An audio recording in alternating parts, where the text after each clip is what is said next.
The Erratic Show. Good evening, kings and queens, she's and he's, theys and thems, human beings, and everybody between. It's Erratic Assassin, the hip hop therapist for the Erratic Show. Only show we in the streets and industry. It is a Monday evening. It is the 12th of May. What is it today? No, it is the 12th of May, 2025. Welcome to the show. I'm Erratic Assassin, the hip hop therapist. I said that already, but you know, gotta get the promo out. Also, winter is here. Winter is not coming. Winter is here. So get your official The Erratic Show merch from merch.co.za. We got the hoodies, we got the black, we got the gray, we got the shirts. You know, we got some more things coming your way, but get it. We got you on the pay flex as well. It's all right. It's all right. Save your money. Next week, I know it's payday. It's pay week, baby. I know, cause I'm getting paid too. We all gonna be up, but.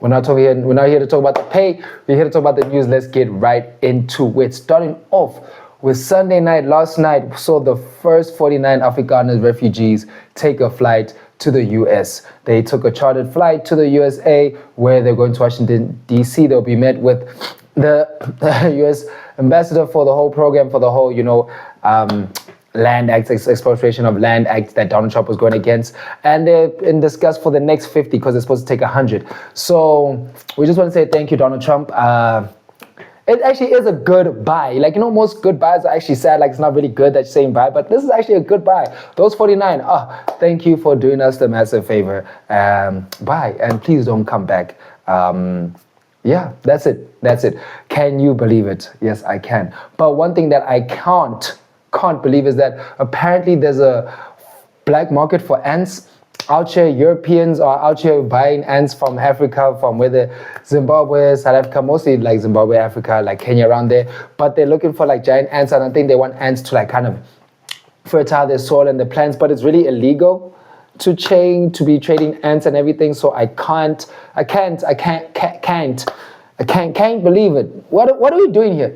These niggas really bugging over insects. Like, what are we, ants? You guys are black market ants. Like, what's next? The black market world is so interesting, guys. The world we live in, it's crazy times. And they say global warming is just a conspiracy. Niggas are out here trading ants. And you can get up, like the most expensive ant can be like 3,000. Paying 3,000 for an ounce is kind of crazy business, but I wouldn't know. You know, some people live and die by the ants. Let them have that. So shout out to all the ants, trading hard workers. You finally deserve your pay. I hope they're giving some of the ants the split. Otherwise, you know, that's kind of like illegal work. You know, the ants need a union of some sorts, but we're going to get that straight. We're going to get them right. In other news, a new pope has been elected, Pope Leo. The people thought the pope was Leo. No, Pope Leo, that's just his name, not his star sign. He came on Sunday. His first speech was to say, hey, no more war, let's have a ceasefire. Obviously, I think he's referring to Israel and Palestine. He should have just said Israel needs to stop killing children and women and innocent people and start bombing, and actually just relax. Like, the pope knows the Bible and like what's actually the homeland and whatnot. He should be like, Israel, I don't think you guys got the rights like that. I don't think you actually, you know what I'm saying? Just according to the Bible. So we'll see. But then with the Pope being a Leo, we were just thinking of who are top 5 Leos, like top 5 people named Leo or who are Leos. So we did our research, and here are our top 5. Our number 1, Leo, Whitney Houston, great voice. What are you going to do? Number 2, Barack Obama, Leo. You know, we root for all black people here. What did Issa Rae say? Next, we got Leonardo da Vinci. He's just Leo, I think, one of the greatest artist sculptors of all time in history, entrenched. Like, we have to, you can't go in without, you know, naming that name. We got Leonardo DiCaprio. Come on, the work speaks for himself. Leo, you know, he trained in, whether it's be for the movies or for, 25 being the age limit. Leo's out there. And then we got Jennifer Lopez, who's a Leo herself. So that's our top 5 Leos. Pope Leo quite didn't make the cut, but we haven't seen his work yet. He can always advance it to the top 5. It's not a closed system. So that's our top 5 Leos. And then on to the news, Chiefs, on to sports news. Chiefs won their first cup in 10 years, a decade. I'm not going to say I've been holding up the peace sign for long, but it's been this one for a minute. But they won the Nedbank finals against Pirates 2-1. So it was a derby, and they beat their rivals, and they won it. What a perfect way to come all together.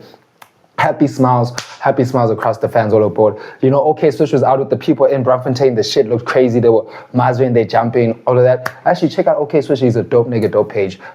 Find that out. Look at it too. So Chiefs win. And then lastly, in some just entertainment news, Trevor Stuurman, the photographer, big photographer, international, South African international photographer known, has now been accused of stealing intellectual property from a group of African women for his recent photo collection. I will tell you more on it, but I did not pay the paywall to read the news. The news should just be free, paywall. Maybe you guys, I should start a website and then you guys like pay a subscription and you watch the show from there. Imagine you did that. Wouldn't that be crazy? But now, we're not here to hear my crazy ideas. We're here to hear what sounds you should be listening to. Welcome to Sound Advice, where I give you the best advice on the best sounds to listen to. We're going to start off with uYihlo with his EP, Suave Spillion. He dropped this last year, 2024. Really dope winter listening session. It's like how he mixed it. What I love about it is that I've been crying for long. Like, if we're going to sample as South Africans, let's sample our own music, you know. Let's rejuvenate, refresh our own music, reimagine our own music. And that's what uYihlo did with this project, taking Kwaito, sample it into very much like hip-hop boom bap style. You hear a little bit of the 808s from piano as well. You got people like Kids Next Door on the production. I think they produced the whole thing, actually, them together. So that was fire. You see even the kids mixing up, getting, tasting our culture, keeping our heritage alive, like also reinforming themselves. And you can hear the classic vibes to it, because even with the music, the references he makes, it's always references to like South African establishment and South African like lifestyle and buildings. And that's all you need. Like, that's when people say, oh, you need rap in a vernac to be South African. It's like, no, are you listening to the stories that we tell, and are you listening to the words that are coming out that are actually telling our lives and what we represent and what we go through? So shout out to uYihlo with Suave Spillion.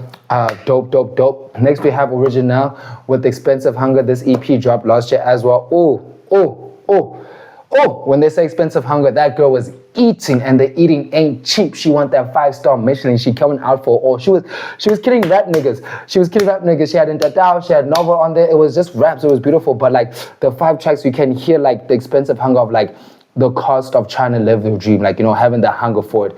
And everyone's like, okay, you're hungry, go live your dream, go chase it. But it's not that cheap. It costs a lot of time, a lot of sacrifice, a lot of energy, a lot of love, a lot of money. And you can hear how she's going on about it, like, is it worth the sacrifice? Like, the hunger is expensive, to get there. But once you start eating, it is very rewarding. And sometimes the reward itself is just making the art and enjoying, the process. And that's like the whole message of the EP. So it's really beautiful. You need to get into it. I really loved it. Hands down. Original, Expensive Hunger. That could have been my EP of the year. What my EP of the year was, I actually don't know. I need to tell you guys. Maybe we'll break that down. And then lastly, we got Muneyi with There's a Burning Sensation Where My Heart Used to Be. Just if you've been following the stories, if you've just been following him on social media throughout, you'll see that he did lose a very close person in his life. And I think he's been going through the process of grief and dealing with it. But through this album or through the EP, you hear that, he's kind of dealt with it, and now he's reflecting on it. He's looking at, instead of grieving and kind of, I guess, being mad at situations or what's going on, but how does he move forward? How does he carry on loving that burning sensation where, his heart used to be of just living? Like, how does he keep it alight and keep living on for, not just him, but the life lost? And just like when you get songs like What Do I Do, where it's like, when you ever lose someone, it's like, actually, you just lost in the moment, but what do you do? And once you start finding yourself again, like, how do you pick up and move on without feeling like you've left that person behind, but still keep that burning sensation and live on for them? It's very just, the complex emotions that coming in. So it really is a good listen, just chill, to have you in your feels, have you thinking, have you introspecting. So, shout out and wishing all the condolences and best wishes, and, hope everyone heals and can help heal through the music. So that was it for Sound Advice. Now you know how we got to kick it. We got to kick it with some real therapy before we get out of your way. So we're going to start off with the Nike Rejuvenate. They call it Rejuvenate, but actually the styles don't feel like a rejuvenation. They just kind of feel like a copy of the Yeezy foam runners. Like, when Yeezy set the foam runners with the foam and everything. So Nike's coming out with their version. They also got the slides. So the colorways are kind of cool. It looks kind of fresh, but I like it. I like it when guys do their own thing instead of, you can't see, like, this feels like a bit of a, copy paste, but all right, Nike's doing their thing. Next up, we got Coco Golf with New Balance and Miu Miu. They got a whole line dropping. The line is dropping, it's fire. These kicks, because Miu Miu is like a sports luxury brand, mixing it with the New Balance. She opened these out, and just now the open they were playing this past weekend, I forget. But yeah, it was brilliant. The shoes look sexy, they look fire. They got the different colorways. So Coco doing her thing, just like Serena was doing it with the Nike, now New Balance. Maybe she's what's gonna upraise New Balance like that, put them on that level of the big three, Adidas, Puma, Nike. do we count Reebok as the big three? But we'll talk about Reebok just now. Otherwise, we have Unheardof doing a collab with Adidas on the Rivalry lows. They've